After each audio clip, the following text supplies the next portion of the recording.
So this is what happens. I say we're going to wait a week until we're going to do something. I'm going to say we're going to not do something because we want to let all the trades transpire. And then you maniacs go and make 20 trades in a day. So, as a result, the second podcast this week, we're not going to wait to talk about all of the trades until next week because there's no way we're going to fit that into one podcast. That's the rate you guys are going. So, here's what we're going to do. We have 49 trades that have taken, well, 48 and one pending that I know of, um, that have taken place since the podcast ended last week. We'll go through those 49 and we'll see if magic number 50 comes in during the pod and or how many more we can make before the deadline tomorrow. But so we don't have a Herculean lift and a 2 hour podcast next week.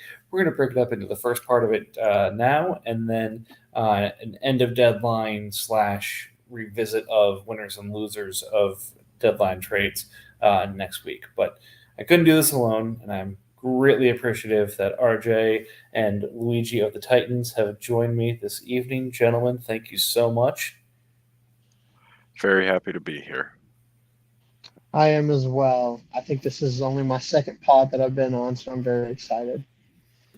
Excellent. Well, glad to have you here. And I mean, we'll get to your trades in a little bit. We have to go through some chaff of what's happened in the days before today. But I think earlier in this evening we were talking about, say, a half hour ago.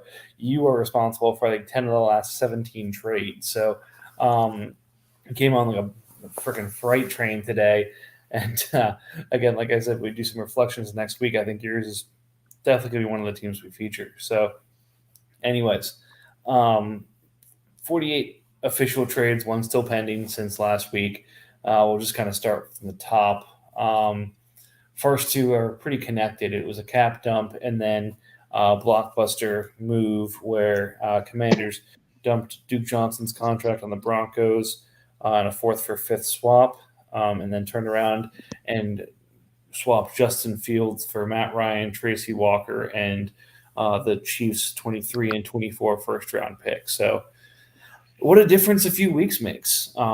Justin Fields going from the trash heap of the NFL, where when I had him, I could barely get a first for him, to Commanders turning around and getting 2 firsts from the Chiefs, one of the teams who hates giving up first for players. So, good timing by Commanders for sure. Um, and, now Goose has got himself 2 quarterbacks from last year's vaunted quarterback class. What do you guys think? Yeah, definitely a good move on Commander's part. Um, I like the value that he got for Fields. Um, I think Goose is happy with what he is receiving. Now he has 2 young quarterbacks, so he's not necessarily too worried about. It's Mills is the other one, right? Mm-hmm. He Correct. has, Yeah. so he's not too concerned about like what happens with Mills on a week to week or like a long term basis because he has somebody else that he also can be concerned about. I honestly feel I kind of feel Commanders kind of gave Fields away a little bit, um, especially with like Matt Ryan not being worth anything now. Because I feel like having the 3 years left, or I guess it would be 2 years left on the deal after this year for Fields. I feel like he could have gotten more from someone. I don't know, maybe myself. I don't know what I would have offered, but I feel like 2 late-ish firsts for Fields just anyway, he could have gotten more out of it. Let me just leave it at that. That's Yeah, what I feel I like get. at least. It's possible. No, and I mean, I think another part of this is that cap dump side of it, where to get him, he gave up. He had to take back Matt Ryan's $17 million 3 year contract right now for this year, and Right. then Tracy Walker, who's a um, injured $4 million contract at safety. Um, who knows if he returns or if he ends up just staying on IR for the rest of the year, but taking back about 20 million in cap space in addition to giving up Fields. Again, it's probably about even to what he paid for in the first place. But again, like many NFC wildcard teams, for a team that's claiming to be rebuilding, that's not a bad sacrifice to make. But considering the number of really good players still on his team, who knows how much that rebuild's actually happening. But neither And here nor there. and, and honestly, like he has Tua as well. So like he could have gone out and traded Fields for more. Like you say, he claims to be rebuilding, but in the same sense, he's still got enough players on his team to where he could be a contender. So he could have gone out and traded Fields for more contendable pieces instead of just firsts. Yep, definitely. All right, next, Broncos and I making a trade. I gave up Tevin Coleman, Kendrick Bourne, Leonard Floyd, Marshawn Lattimore, Tampa's third this year, and the Rams' first next year for Zay Jones, Sauce Gardner, a fourth and a fifth. Now, I was very happy with this deal in this vacuum. Since then, with what's happened with that first from the Rams, I'm less thrilled with the deal, but I'm still happy to have Zay Jones and his production on my team. And he's not worth he's not a major piece or value in this deal, but I do enjoy having Sauce Gardner on my team. That's fair. I completely agree with that feeling on the Rams pick. Um, we'll get to that when we do, but I think anybody with a pick around that area would have loved to have used it for an asset like that. But Zay Jones is also a great option. Not having to trade extend him yourself, like paying that extra little bit to already have him trade extended, is fantastic. Yeah, I think Zay Jones was a great pickup for you. And then, like you said, having Sauce Gardner as I don't want to say compensation part of the deal or a throw in because he's clearly not, but it's not like he was the main focus of the trade. You just got him as well, and I'm sure, like you were talking about recently, that was an idea of yours. Um, As much but as Mike wants to say it wasn't a big part of it, that first that he gave up was for Sauce. Everything else was for Zay Jones. Oh man, blowing out my spot here. Gosh. but and you traded off a lot of, I don't want to say deteriorating assets, but Leonard Floyd isn't getting any younger. Tevin Coleman, I don't even think is on a team right now. And then Bourne, I seriously wish that that the Patriots would use him better, but um, that's not looking too good for the Patriots because I think he's been targeted a total of like 10 times this entire season, and that does not look good for a team that doesn't have very good wide receivers as it is. And he's one of our better red zone threats, I would say. So hopefully in the second part of the season they use him a lot more. But if history repeats itself, that's not going to be the case. So you traded off. I don't want to say trash because it's clearly not trash, but you traded off depth pieces for starters. Let me put that one. No, you were correct with the initial statement. Like, it's all players that not trash, but just players that were have diminished in value since the season started. Like Leonard Floyd was worth more than just a random throw in, before the season started. Kendrick Bourne was worth quite a bit more. Um, but yeah, they've all kind of diminished in value because we know what their roles are, and it's you got better pieces back. Here's hoping. All right, moving on up. Major trade here involving RJ. Moving off of Derrick Henry, Travis Kelsey, and Sebastian Joseph Day and Ashawn Robinson for Najee Harris, Mike Gesicki, Callan Granson, Aaron Donald, and the Chargers first. So Chargers brings Henry back. Again, this is one of those wonderful things of because Henry got clean through me. Chargers can trade for him back in this deal. Upgrades greatly at tight end as well, and deeper at D tackle. Gives up his first in the process, and RJ gets things that are a little bit more easy to trade. Yep. I am burdened with finding a buyer for Aaron Donald, which I'm fine with that if I need to. I get younger at running back, which was ultimately what I wanted to do. If I couldn't turn Henry into picks, I wanted to turn him into a younger running back. And I got useful or usable assets at tight end. I didn't want to just trade off Kelsey and have nothing to show for it at tight end. So I'm happy with it. I'm a much bigger Kylan Granson fan than a lot of other people are. Um, and honestly, he does get younger at positions, at both running back and tight end. And then, like he says, it's a huge burden of having to find somebody to take Aaron Donald if he has to. And then he gets a first in the process. I mean, I see why Chargers did the deal as well, but I honestly like RJ's side better. Also, there's a bit of like just wanting to, I wanted to trade Derrick Henry for Najee. That's fun. Chargers did that last year, so now it feels a little bit more reasonable of a deal, right? It was last year. No, it's this year. No, I'm talking about the other way around. Oh, yes, that. Yes, he's done it twice. Yeah. This is the third time that those three have exchanged hands, and the Chargers have been involved.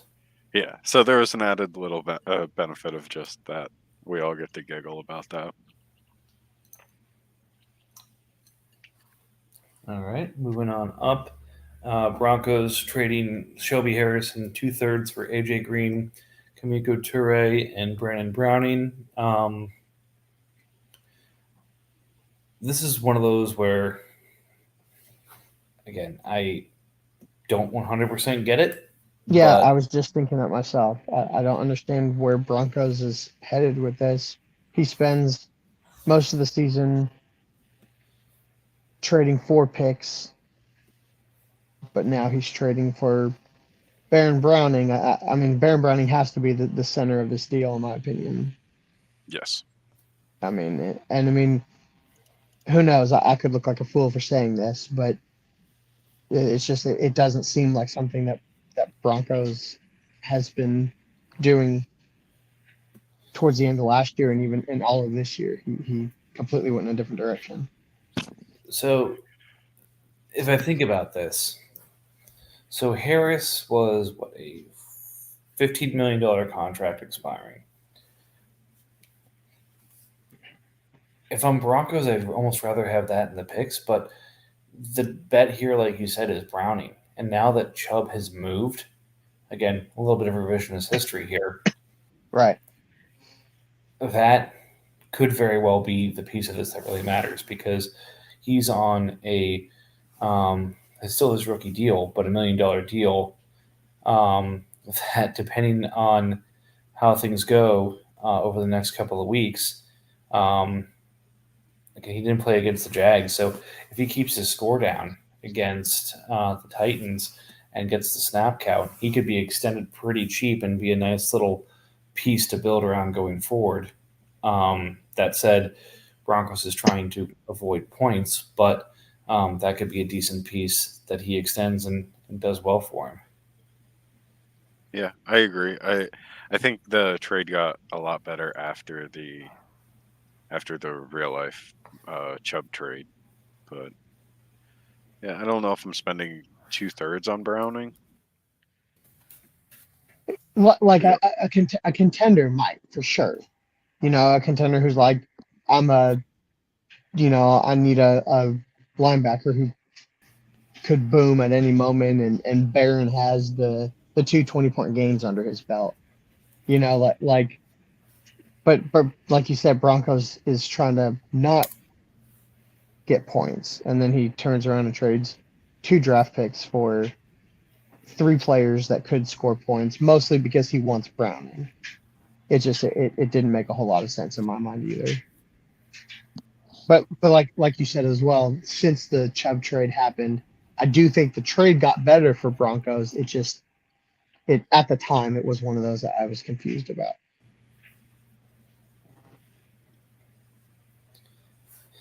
Yep. All right. Sorry, I need to take a minor hiatus here because I have a waiver pickup I have to do in another league here. So the next trade is Floyd for a fourth. Any major thoughts here, fellas? That's fine for Floyd. I mean, I kind of thought he was worth like a third, but like that's splitting hairs.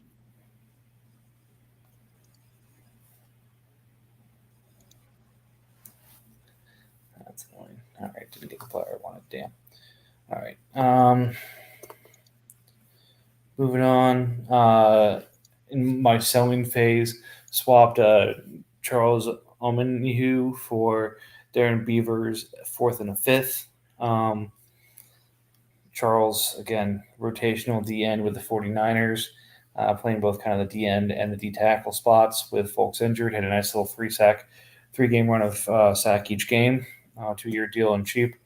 I like what Beavers had. I think he frankly could have made or won a job there in the Giants rotation this year. So seemed like a decent stash for a player who was rotational at the end. So the price is right. Yeah, I think that's fine. Let's see here. Next, Bears giving Juwan Johnson to the Chiefs for Kenyon Drake at a fourth. And then Bears immediately turning around and giving Kenyon Drake to the Buccaneers for Caleb Huntley in a fourth. So let me try and.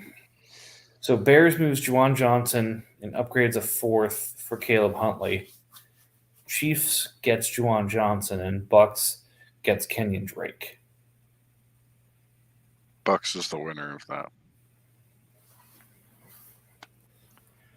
I would agree. But again, sort of ancillary pieces there. Yeah.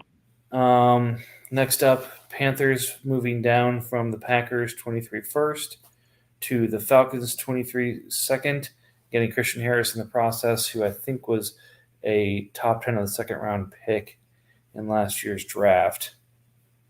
So a bit of a slow start, but enough coming on that the Texans felt willing to just straight out cut Camus, who had been a really good performer there. Yep. I believe he asked for his release. But I think that's a fantastic deal for both sides. Patriots said he wanted to get rid of him and get a first back, and Panthers has somebody to stash/use. I don't know what Panthers is, if they're competing or not. So, except decent option for either side. Yep.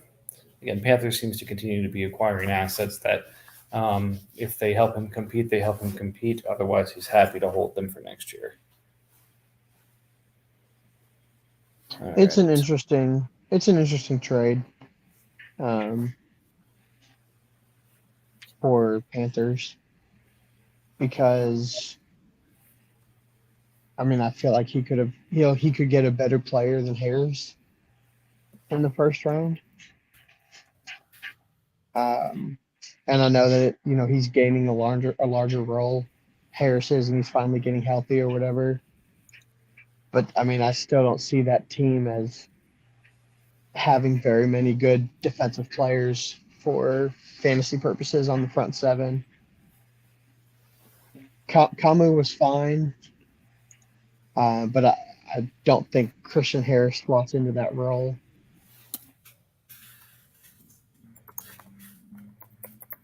Yep, I can agree. All right. Let's see.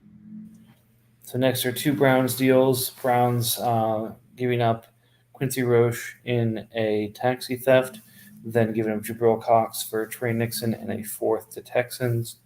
Cox seemed like one of those steals in the draft, but really hasn't been able to crack the Dallas rotation. Trey Nixon isn't on a team. So that's all I would say about that. As an LSU fan, Jabril Cox he's not that great in coverage, and they seriously could use him as like a running defense linebacker, as they're one of the worst rushing defensive teams in the league. So maybe when they realize how good he actually is defending the run, they'll start using him a lot more. But until then, I don't think he's worth a roster slot, in my opinion. So Dallas has done an interesting thing the last couple of drafts. Like Jabril Cox was a faller, and they said, "Okay, we'll take a shot on him." And then I'm blanking on his name, but I was a big fan of his in college. Got injured near the end of the year. I think it was not Nolan Smith, but a pretty solid linebacker. I think out of LSU. That they kind of said, "Okay, you're injured and you're falling. We're going to let you recover from your injury here." Because we identified what the injury was, so they drafted him and stashed him. So I think they've got a nice sort of backlog of good linebackers if they've got to let a couple people walk. Plus, frankly, that lets Micah Parsons play wherever the hell he wants and just plug in other people around him. You're talking about Damone Clark, right? Yes. Yeah, love that guy. I'm a big fan of his. I was trying to actually get him here, and then I think somebody jumped in front of me and got him and stashed him on a team that made sense to stash him. So I probably missed my chance to own him here, but it is what it is. All right, back to another blockbuster here. Broncos, after giving up the world to get Justin Jefferson, moves him and the Raiders second to get Jamar Chase, Azeez Ojulari, and the Cardinals 2024 first. So between the Rams first that he had gotten, now this first, he's starting to build up a nice little bankroll of 24 first as well. The move to me from Chase to Jefferson is pretty much lateral as far as I'm concerned. Jefferson's never been hurt and Chase has had some injuries, but Chase is a year younger and gives another year of control to the Broncos in their ability to rebuild. So I look at this as a pure win-win. Yeah, I agree. I don't really see Chase and like the first and second, like that is the value difference in Chase and Jefferson. Like that's what you're paying to get a year younger and have the same like outstanding talent. Yeah, and I have a little bit of insider knowledge.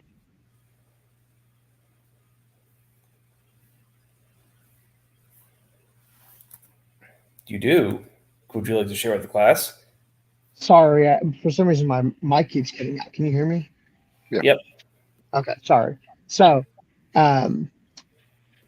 Broncos didn't realize what the salary would actually be for Jefferson when he made the trade with me.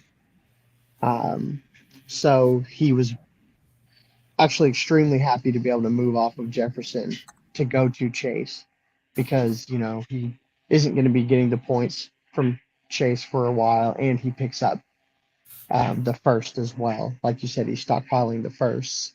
But also the salary is probably going to be quite different next year because I think he said Jefferson was going to be owed like 17 million or something because of his Pro Bowl status. Mm-hmm. So he went from having to not pay Jefferson that 17 million to as also picking up that first.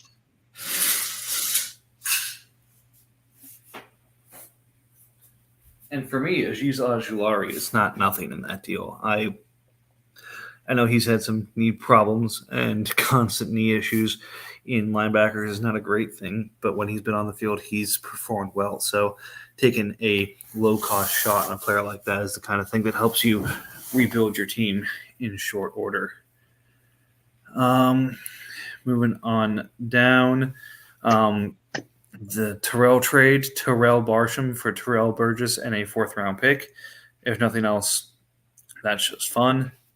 Um, Panthers, who just stole Quincy Rose from the Browns, loses him or gives him away for free to the Saints. So lots more talk about Quincy Roche. Chris Rumpf going to the Panthers for free. And then an actual trade here, Jerry Jeudy for Noah Brown, DJ Chark, and the Titans second. So now that you are selling, maybe the second is a little bit better, but that is, I think, 60 cents on the dollar for Jeudy if I've ever seen it. Yes, I agree. I hate it for I hate that price for Jeudy. I think the second goes from 23rd to 21st, maybe. I mean, I don't think it's that big of a difference because I'm still going to be in the playoffs at this point. It's just depending on where I'm ranked in the playoffs. I don't think I was going to be I was probably going to be the 3 seed, I would say, if I kept my team together, and now I'm going to be the 4th seed. So I don't really think it's that big of a difference of the pick. No, but I was just giving you some shit. No, I know you were, but I agree with you. I think that's a very cheap Jeudy. I would have paid that for Jeudy for sure. Now, if I do remember, though, I think Jeudy, is this the year that he jumps in cost? I think this is his 5th year option year, right? Mm-hmm. No, he's got one more year. All right, well, enjoy him while he can. Then we have a salary dump, Mark Ingram, Carl Granderson, Jack Jones, and the Ravens' 4th to dump those contracts on Broncos. Bills moving Shaq Thompson to the Falcons for Johnny Munt and a 2nd. And of course, Munt repays the trade by immediately scoring a touchdown. But now with the real life Hawkinson trade there, I don't think there's going to be a lot more opportunities for Munt there. So all in all, 2nd for Shaq Thompson, not too shabby.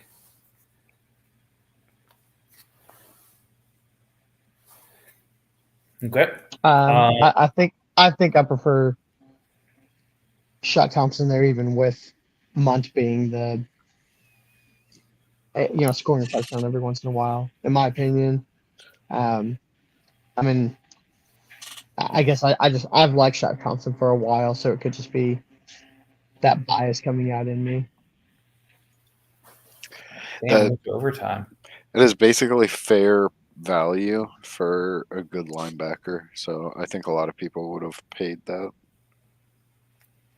Yep. All right, Brown stealing victory. Debu, I never gonna get that name right. Yes. Demukaji. Thank you. You're welcome. Trading him or stealing him from the Bears. Rams giving Broncos giving Rams their 1st round pick back in 24, along with a lot of the chaff I traded him and potential productive players. Take back Baker Mayfield, but then getting to stash Marquise Brown and Kamu as part of that, assuming he finds a new job. But that Baker contract, $33 million, I think 3 more years on it is $34 million, 2 more years on it is not a fun one. So I don't know. If nobody takes it before the deadline, I would not be shocked if that just gets cut and sent to the waiver wire. See if another team who has an $85 million running back or $50 million tied up in other cap floor hitting assets decides they want him instead. I offered Rams Cooper. So what I said to him was, what would you be willing to add to Hollywood for Cooper? And he basically implied that wasn't a deal that he was willing to look for. And then I tried to offer him Cooper for his 1st, I think his 3rd maybe, and I didn't even get a counter back. So I'm kind of salty with him because he's out there trading, in my opinion, for trash and not trading for good players off of my team.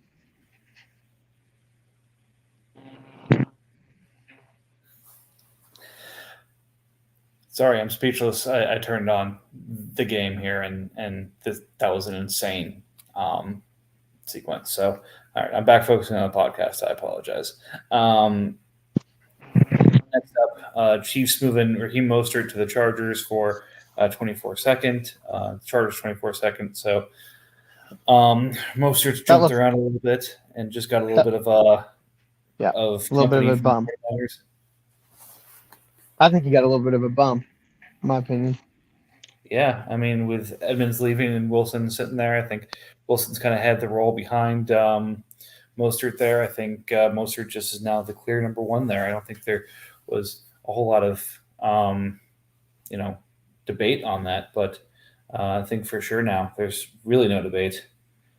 Um, then Panthers flipping Lloyd that they got for a fourth for Addison in a third. So Panthers doing the Panthers thing of getting an asset and moving it for a small round upgrade. Again, it's a great thing to do if you can do it and be the middleman. Addison's already hit the IR for him and was a min salary, so not exactly a major dump. It's part of that. So here's the other part of the deal that can kind of made me scratch my head with the Rams stuff. So Rams gave up Hollywood and dumped some contracts to get their first back, then immediately take their first and go buy Aaron Jones with it. I think Aaron Jones is a great player to have this year. Absolutely, the right kind of thing. But Rams right now has Waddle and two other not awesome receivers, and you need to start two. So I get wanting to get the points here, and with Swift having trouble, going running back here may not have been the worst idea, but it's I don't think this was I don't think this is the move to make. I get it. I think it's good value, but I don't think this is the move to make. Yeah, and like I said, I mean, I offered him Cooper for his first, and there was a little bit more added on top. And I feel like that would have been a better trade for him, so desperately needing wide receivers than trading for Aaron Jones. Yep. So again, I can't argue with the value that he got Jones for, but I think the position may have been more helpful. Moving on, Raiders in his sell-off after getting the first back for Jones, moving Davenport for Chris Rumph and 2 seconds. Um, again, good value I think from that on a third as well. So getting good value for it, not having to give up first to get Davenport. Davenport having a down year, but has shown flashes for sure. Was a Pro Bowler last year, so some good opportunity to potentially cash in there, or if he bounces back, good value for the Panthers. Any thoughts there?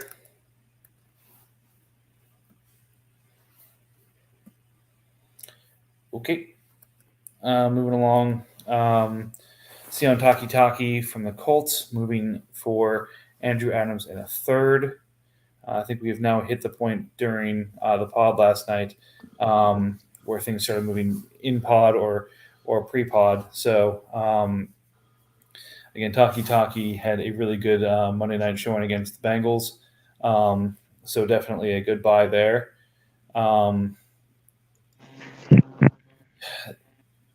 Any thoughts there? If we move on to the post pod activities. No, I mean it's a trade.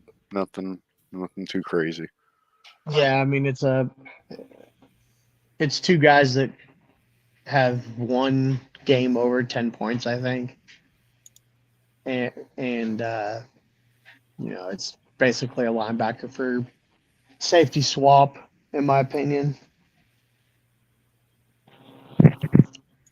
All right, so post pods, like I said, 22 trades between end of podcast last night and start of pod tonight. So you guys definitely hit it and hit it hard. So first and foremost, Bengals giving up Naheem Hines for Terrace Marshall. Panthers picked up Marshall for relatively cheap from the Seahawks, I think, for a couple of picks.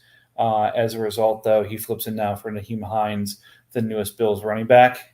So good value there. But again, Marshall picked up a ton of targets last week, so um, maybe seeing a resurgence in his own value. Um, Marshall was always the guy that you would look to in the red zone.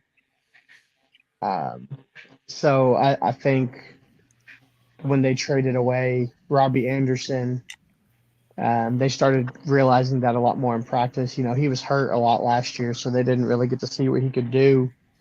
Um, and then whenever him and PJ Walker just started finding a connection with each other, like you said, I think it did reinvigorate him himself, and showing what he can do.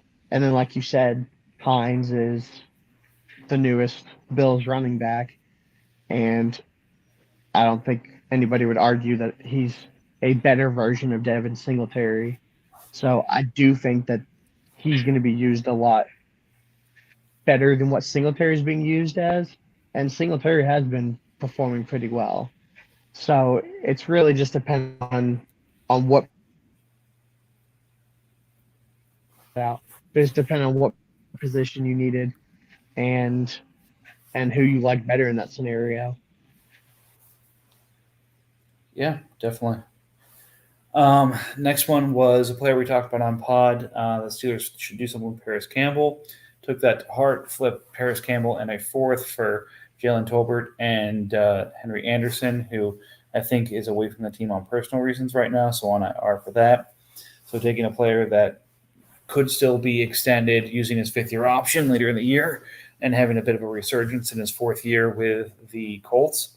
So potential cheap, good receiver for the Falcons for Jalen Tolbert, who was a late first, early second type player in this draft. So kind of gets the value back that he wanted.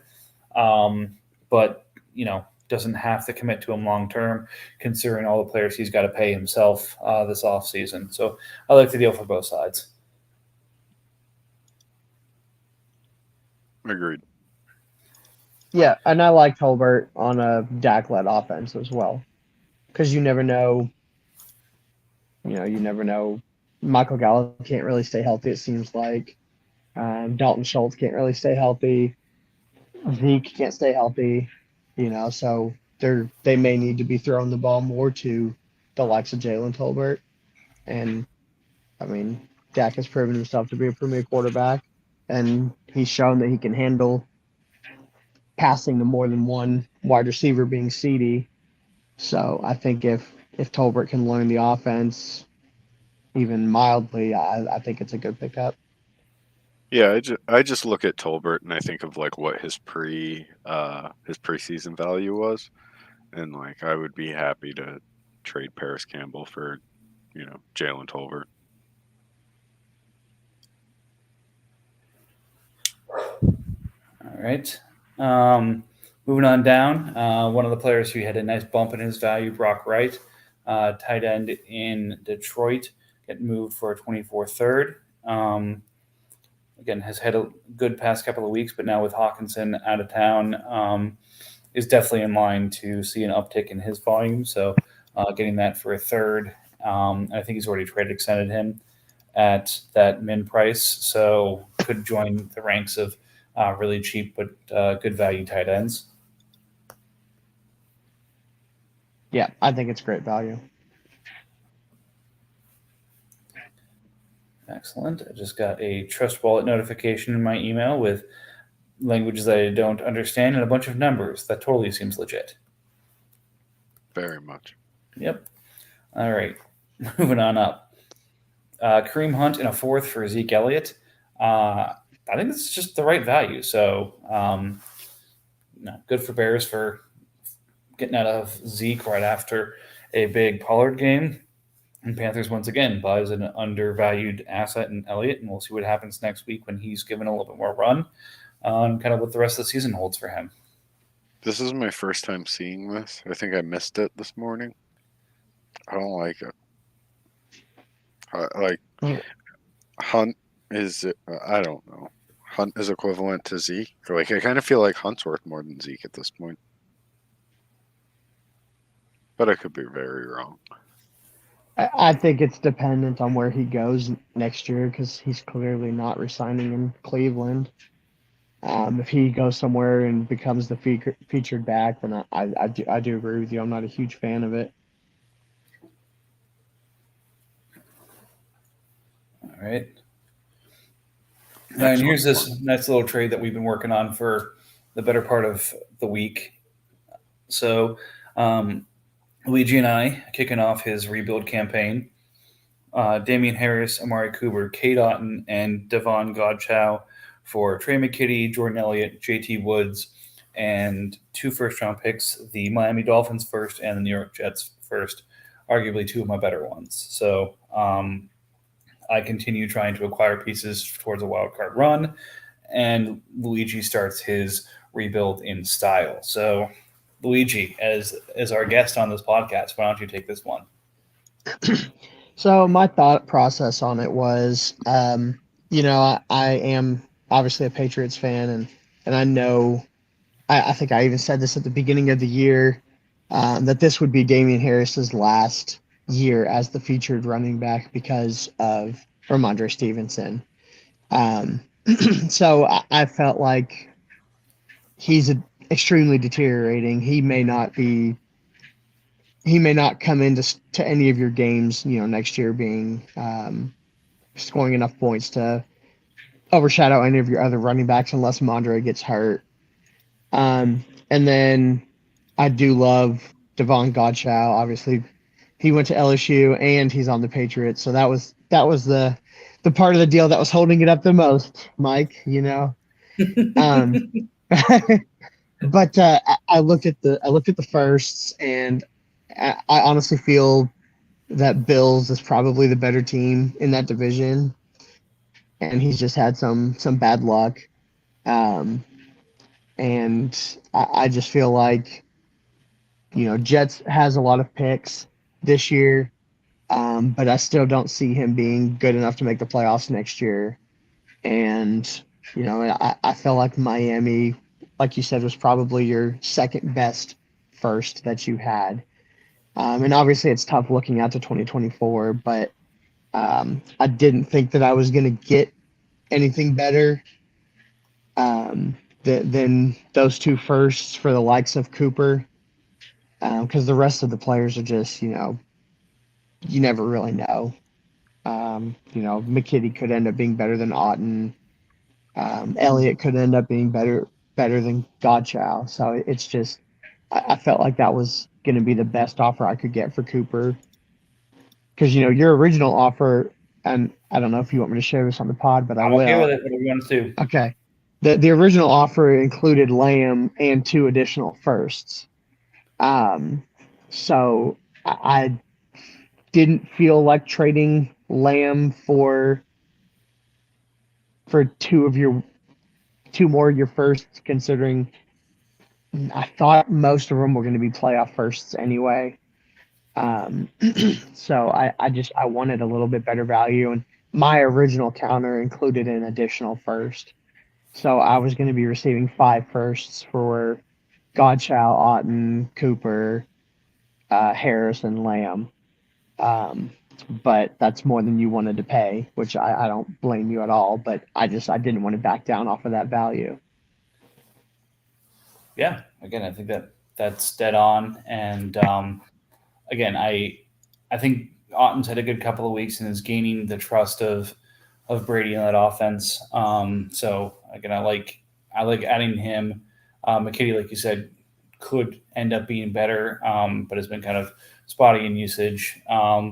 Elliott, that 5-year deal, the thing I'm finding is most difficult in this trying to exchange picks for players is being near the year cap, trying to find year space. So that was a lot of him being included. Really like Godchow as well, but the value that comes with Elliott on that deal also comes with the 5 years for it, which is tough to be given to a D tackle. So that was a big part for me. And then, yeah, to your exact point, again, I won't fast forward too much to the deal you ended up making for Lamb, but the pick you got in 24 is definitely better than any of the ones I was offering, at least on paper right now. Like you said, a lot to be done between now and then. but I definitely understand waiting, and I like the player you got from that deal as well. So I think you got good value in that deal, but won't fast forward too much here. RJ, any additional thoughts? No, none to add. I think it was a fine deal. I thought the initial deal that kicked everything off was a pretty fine deal, and this is just like cut it in half. So I like it. All right, moving along. Luigi started selling and then kicked the high gear. Somebody said they wanted something. Luigi had a good offer in there to take advantage of it. So Panther said, I want a safety. Boom. Here's Donovan Wilson for Carl Nassib and the Falcons 23-second. Hey, you want to get rid of I need to get rid of Rashad Penny, or you want Rashad Penny? Bam. Give me CJ Henderson, and he's all yours to get your 5th-round pick for. Yeah. He actually reached out to me and said, "Hey, I own Walker. I want Penny. So, what would it take?" And I said, I guess give me a 3rd or a 4th round value. And he said CJ Henderson. So I said, all right, let's do it. That's hilarious because he doesn't have Walker. Really? He has Trayvon Walker. He has Trayvon Walker, but not Kenneth Walker. Kenneth Walker's on the Cardinals. I swear that he reached out and said he had Walker, and that's why he wanted Rashad Penny. I swear that's why he did. All right. Again, fair enough.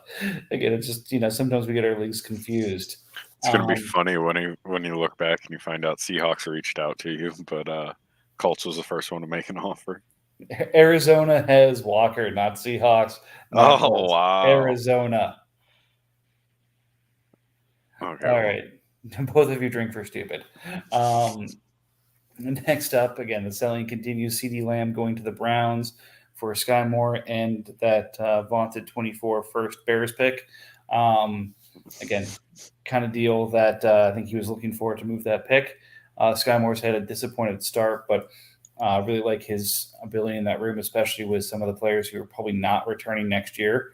There's going to be opportunity in a best ball league on a cheap contract. He's the right kind of player. So like it a lot. And again, a lot can happen between now and next year, but Bears doesn't have a ton of assets unless he wants to start mortgaging his 25 picks also. So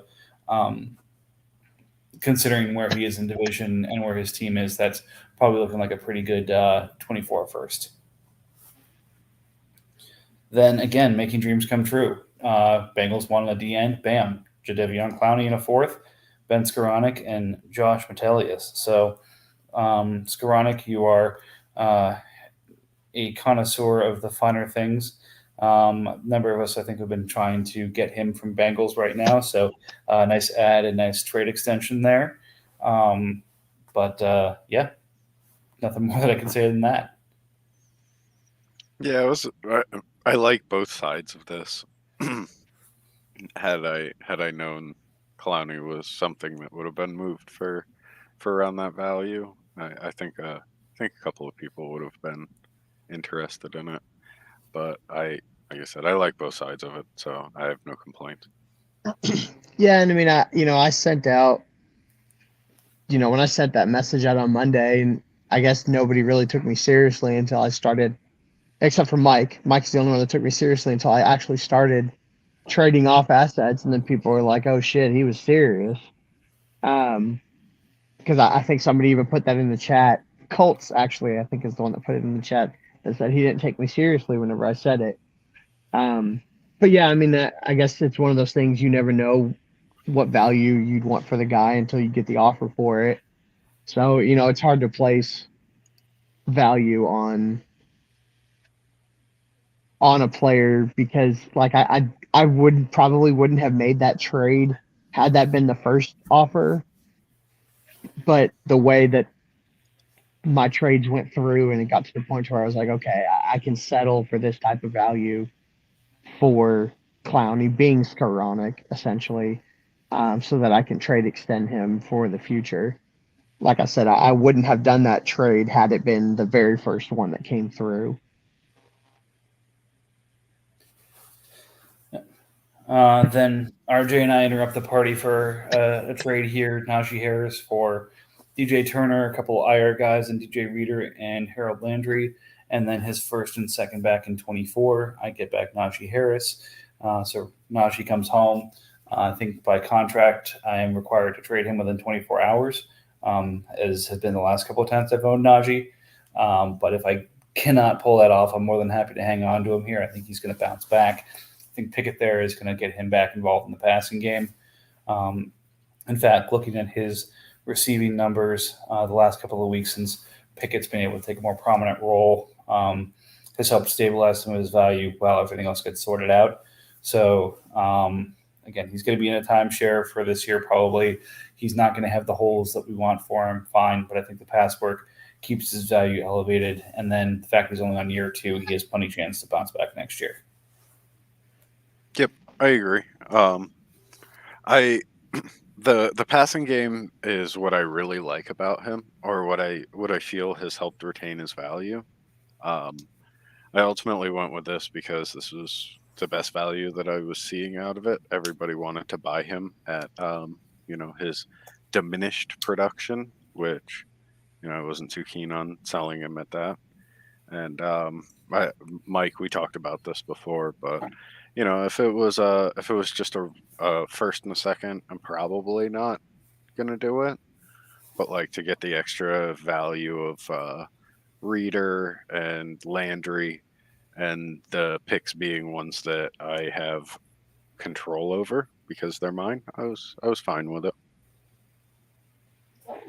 Yeah, and I agree with you. I think Harris is going to bounce back. I think there's just too much talent there to not um, get him more involved in the receiving game than he has been. That little shimmy that he did on the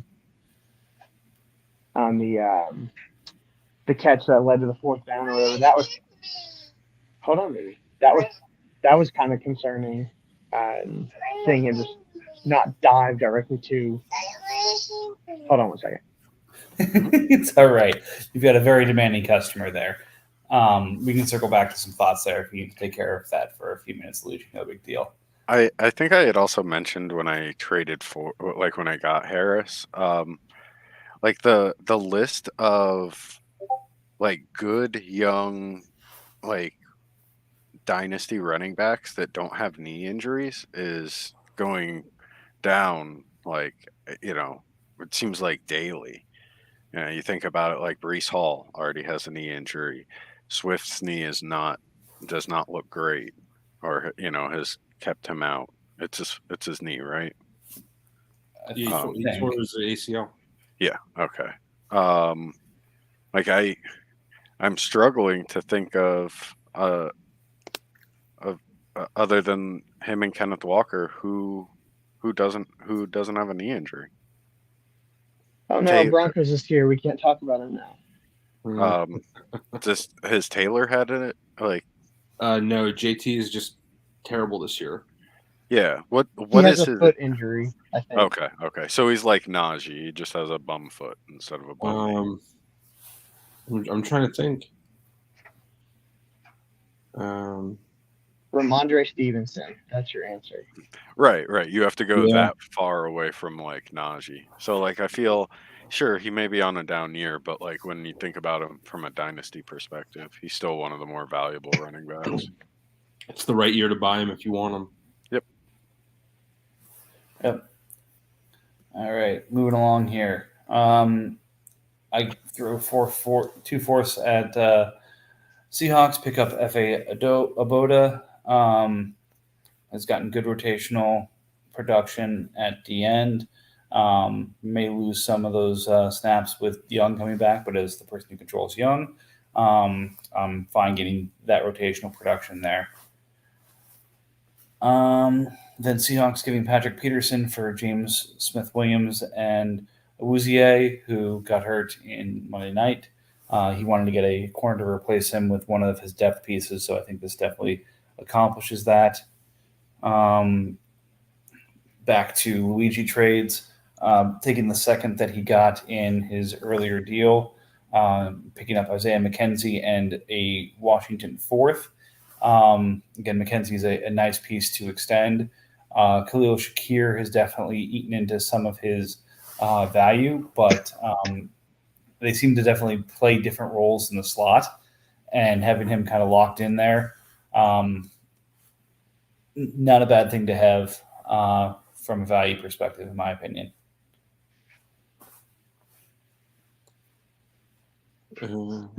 Yeah, and I extended him to I don't remember exactly 2 more years, I believe, because I believe 2023 is the last year of his contract. So he could pick up more value going somewhere else in 2024. Um, I think I probably overpaid for him, but it was one of those things. I wanted to be able to use my trade extension on a guy that I felt would be used in an elite offense. So, even if he is wide receiver 3, 8 of the 17 games, I feel like it'll be worth it in the end. Yep. Then you keep shopping using your 23 third to go get Dearness Johnson. Definitely seems like a look to next year. Granted, at $12 million in terms of cap hit, was that an extension for renegotiation, or what were we thinking here? I trade extended him, I believe. Right. Are you planning on renegotiating him to half his salary? Right. Right. Yes. Yeah. I'm not gonna leave him at that because he should drop, I believe, down to Half. well, with the trade extension, he should drop down a little bit, and then I'll renegotiate him to, like you said, cut his contract in half. And with Hunt, I mean, I would say it's pretty obvious Hunt's not going to be there next year. I kind of like him for what, maybe 4.5 million probably, or $5 million for a few years. So Yeah. For a late third, that's not bad. Broncos eating Craig Reynolds for a fifth. Mm-hmm. So the Panthers can move Rashawn Evans and a second for Robert Woods and Josh Allen. We talked about this before the pod for a second, and I really like this for Ravens. I think Josh Allen got moved to linebacker due to the scheme change there. Mm-hmm. I think that's probably going to be his position until he either changes teams or they change schemes. So that said, I think Evans is probably going to outscore him at linebacker as long as he's there. And then Robert Woods, that offense just looks constipated at the moment, even with Tannehill in there. So the only piece to own is Derrick Henry. Anything else is pointless. So getting Evans, who I think is a better linebacker, and then the second there I really like. It worked out really nicely. RJ moving off of Hunter Renfrow, getting back MVS and Tampa's 23 second. Really like this for both sides. It's a great buy low on Renfrow, considering his role is complementary to Waller and Adams there long term. He's just had some injury bad luck. That said, MVS has shown that he is in that rotation of spin the wheel, and this is the Chiefs receiver of the day. So definitely a piece of value that RJ can either hang on to because he got a multi-year deal in Kansas City, or flip him to a contender who's trying to acquire some depth receivers, especially at a less than $1 million price. That's just a great value to have him at. So I probably wouldn't have moved Renfro for what would be his perceived or his diminished value with just the production that he has. But I know long term, like, he has a role on that team. He'll be on that team for an extended period of time. And Devontae Adams can't always get 15 to 17 targets a game. So, like, I would want a first or, more. Scantling, sure, he's price controlled, but he's in more of a committee type. Like Mike mentioned, it's kind of playing the hot hand. He could be wide receiver 2 1 week, and then he could be the wide receiver 5 for that team the next week. So like a second paired with that, I think is good. And yeah, I'll definitely try to shop MVS, but with that price and that contract, I'm not going to be distraught if I have to hold on to him. Right. It's not terrible. You got Renfro out of a larger deal though, right? I traded a first and like some other stuff for AJ Dillon and Renfro. Okay. So I'm looking at the next one. Titans, did you not have a kicker, or are you somehow rostering 2 kickers right now? No, it's a PK for a No, PK. it's Oh, PK Steelers. for PK. Okay, it's Steelers Tampa's kicker. kicker. Okay. Yeah, Tampa for Steelers. Okay. For some reason, because I saw Pittsburgh second and Tampa earlier, I didn't see that there were 2 kickers in there. It's like, wait a second, this isn't making sense to me. This was a bye week thing, right? For the kicker. I have no idea. I just Pittsburgh's on bye. Because Bucks doesn't have a kicker this week if he keeps Steelers. Yeah. I think that's it's probably just why he did it. Yeah. Bucks retooling and paying Quez Watkins to do so. Bucks, if you are paying attention, I will take the Bucks kicker so you don't get a 0 in week 11 either. Just a heads up. There it is. But the way I looked at it was I was trading 2 guys that have 1-year deals left, and giving him an upgrade at kicker for receiving Quez Watkins, who has 5 years left on his deal, I think, or 4 years left on his deal or something. Yeah, honestly, I think getting out of Quez was probably the greatest thing out of this deal. Yeah, I know he's cheap and everything, and he's like controlled. Long contract. Yeah, that extension happened before the AJ Brown trade. Yeah. Right. I guess the way I look at it is he's probably not going to be on the team after 2023 either, because I think his contract's up then. Yeah. So he has the ability to go somewhere that doesn't have 2 really good wide receivers ahead of him. And, I mean, he showed last year he could be a decent deep threat. So, I'm not necessarily looking to next year, but, I mean, he could come out in 2024 and be a wide receiver 3 or so. Yep. Yeah, I think I mean, it's certainly possible. I agree with Bill on the standpoint of like I just don't like the 5 years. Like 4 years I can deal with, but like players with 5 years on their deal, I don't really enjoy them.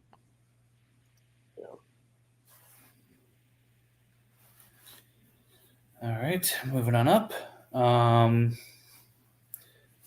Fenton and a 4th for Trayvon Moehrig. I think I pronounced that right. But again, bit of a underwhelming safety so far this year. Fenton, corner, but has performed a little bit better and is seems to have got a new job in Atlanta. So 4th and a new corner for a safety. Giants again trying to tie up some loose ends. Titans then going and getting Blake Martinez for a 4th. Martinez has moved for all sorts of values this year. He seems to have a role on Las Vegas, but not necessarily the role that he'd want or folks would want for him. So we'll see kind of where that goes for him. And then we have Titans giving players whose names I can't pronounce. Adetokunbo Ogundeji. There's going to be a podcast of me just trying to pronounce names and failing miserably. Ogundeji and Van Noy. Thank you. Ogundeji and Van Noy for Trey Flowers and Dimakaji. Thank you. So I'm going to keep kicking these to Bill, and Bill's going to do the reading while I just sit here and look stupid.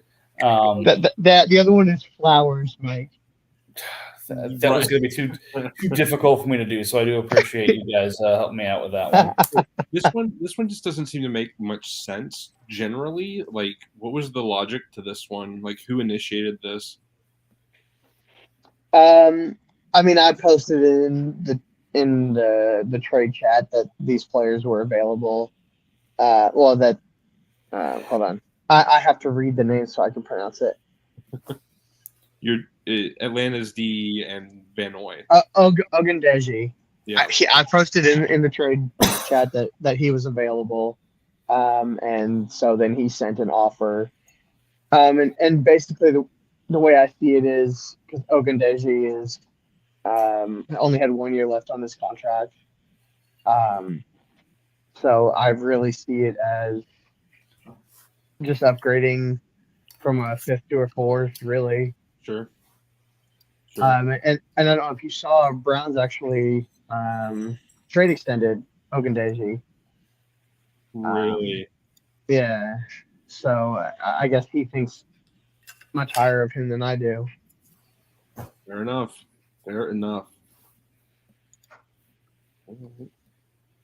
And then last and certainly probably least, Bucks and I move Evan Ingram, the Raiders punter, and Chris Barnes, who on IR but designated for return today, for Kenyon Drake, Braxton Berrios, and the Cincinnati punter. With Otten, I feel a little bit more comfortable moving off of Ingram, who's had a resurgent season, but I don't know if he keeps it up there, especially with them getting Ridley and a couple other pieces at the deadline.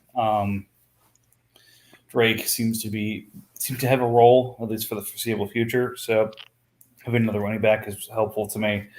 And then Berrios, I think, continues to have a role there, especially while Elijah Moore tries to figure out his pity party. So moving injured linebacker on a tough contract, and Evan Ingram for wide receiver and a running back, even though I downgraded punter, made some sense to me. That said, tight end was definitely a position in need for Buccaneers, and he got it pretty cheap here. Yeah, I agree. I really appreciate this is one of the few deals you ended up making that didn't involve any picks. I think that's always a very fun time whenever deals can go through when they don't have picks involved. But yeah, I love that you got Drake and you finally got Berrios, which you've been waiting to get him for a while. Well, I had Berrios, but then I flipped him immediately, so now I might actually hang on to him for a minute. Okay.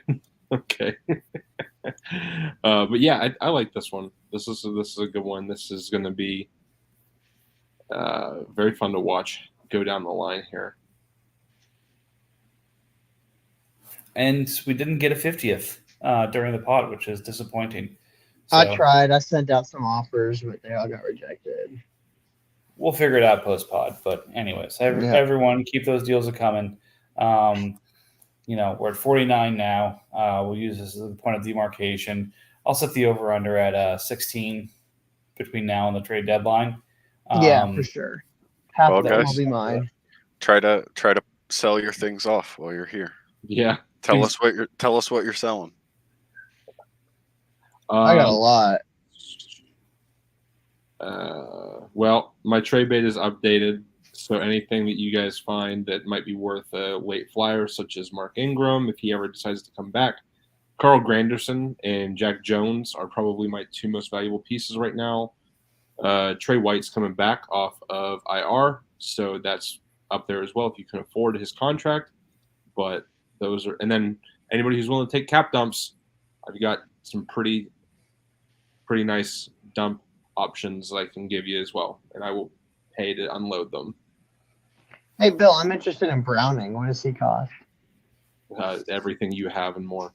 Ohio State fan, and yeah. I guess the pieces I'm most interested in trading would be like Bowser and Melvin Ingram, and Jalen Hawkins seems to be getting some interest, but I can't find an offer good enough that I actually want to trade him for. But I mean, mostly those three for me. Excellent. All right. Well, we're getting to the post pod here. Thanks all for joining, and let's get into it. Thank you, gentlemen.